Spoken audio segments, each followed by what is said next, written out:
الأخوية، ركلة جزاء لمصلحة الأخوية.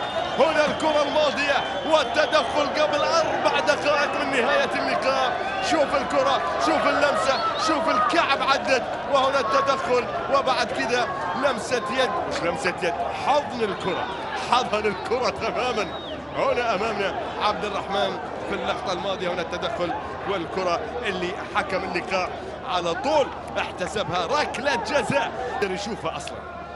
ويوسف يعود بالنتيجة، يخرج بنقطة على الأقل، أو عامر يمنع. يوسف العربي، يوسف العربي، جول،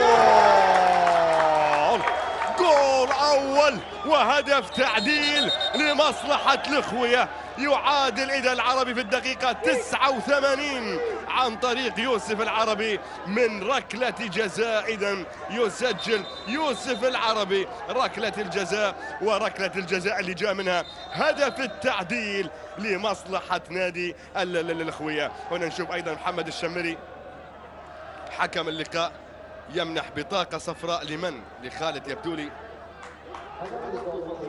هنا طبعا مع الهدف ما حدث ما بين اللاعبين العربي، هدفه الشخصي الرقم 14.